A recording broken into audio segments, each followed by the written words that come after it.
pemerintah daerah punya kepentingan seperti yang saya sebutkan tadi, foreign policy goals lokal, ingin mengangkat setting daerahnya dalam konteks nasional dan global, maka hal-hal seperti yang saya jelaskan tadi itu harus dilakukan. Dan Kemlu, bahkan Kemlu menawarkan sebenarnya placement teman-teman diplomat di daerah. Nah, ini masih dalam pembicaraan dengan Kemendagri, karena mereka yang akan membantu Bapak Ibu sekalian dalam memilih, misalnya Trenggalek dengan siapa, cocoknya sister provinsi, sister city dengan siapa, oh produk dari Damasraya ini kemana, Kebumen kemana. Itu bisa dengan direktorat regional di Kemenlu, atau lebih cepat kalau ada diplomat kita yang menjadi jangkar di situ. Kenapa demikian? Karena sebagai konsekuensi dari foreign policy goals lokal, negara-negara besar seperti Cina, Amerika itu punya orang Kemlunya di daerah. Jadi ketika ada permintaan dari kedutaan asing ke daerah, itu mereka yang mensortir. Ini nggak bodoh-bodohin nggak nih? Ngibulin nggak misalnya? Atau ini bisa diarahkan ke pasien tepat nggak? Nah, orang-orang kita itulah yang akan membantu untuk mensortir. Tapi kalau sementara itu belum ada, maka kantor bupati atau kantor wali kota silahkan menghubungi direktorat regional yang ada di Kementerian Luar Negeri. Bangun komunikasi itu. Nah, direktorat regional seperti misalnya ini sekarang berarti direktorat Eropa 1. Nah, itu akan membantu Bapak Ibu sekalian. Seperti kami juga membantu beberapa pemerintah daerah.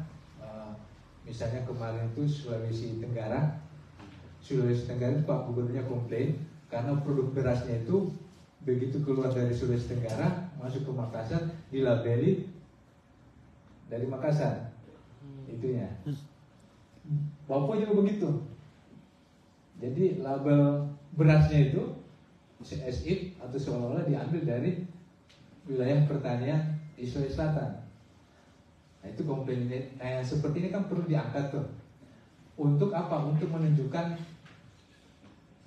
identifikasi produk regional.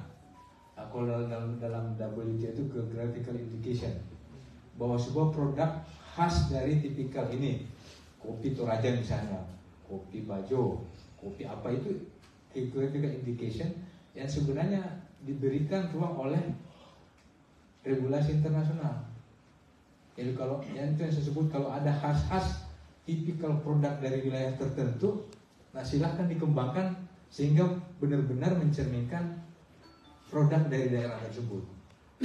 Nah, kalau itu bisa dilakukan, maka keberhasilan seorang pimpinan kepala daerah itu bisa mengangkat produk-produk wilayahnya menjadi keunggulan daerah itu, kemudian keunggulan nasional, dan seterusnya naik ke atas keunggulan internasional. Banyak produk-produk yang dari bawah itu kalau ditata dengan baik, dia akan bisa menjadi salah satu brand kita. Ya, sekarang ini misalnya rendang itu sudah masuk top 10 produk cuisine yang secara internasional diakui. Nah, tinggal bagaimana restoran-restoran Indonesia misalnya bisa compete dengan restoran-restoran Thailand, ya, yang jumlahnya mungkin lebih banyak 10 kali lipat dari kita.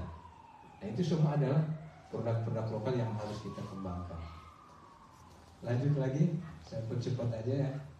Nah, peluang dari UMKM, ya, beberapa produk yang disebutkan tadi kalau dia memiliki 3 parameter itu tentu adalah kerajinan tangan, mode, kopi dan lain-lain, ya, rempah-rempah.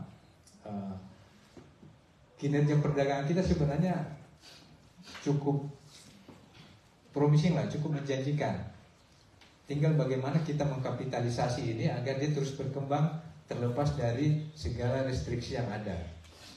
Nah, saran saya adalah karena restriksi regulasi yang dikembangkan oleh setiap negara itu bisa bermata dua. Kalau dia ditanggapi negatif, kita akan terus-menerus ribut dengan bagaimana restriksi itu dismantle atau dihilangkan. Padahal itu memerlukan negosiasi yang panjang lebar. Tapi kalau kita bisa beradaptasi dengan regulasi itu, jadi berarti mengambil dari sisi positifnya.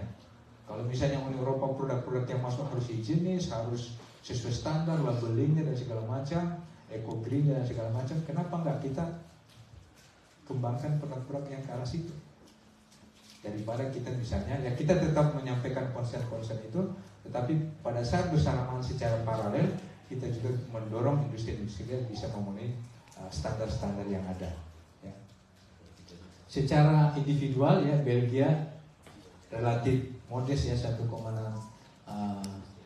billion US dollar atau miliar tujuan Expo 2023.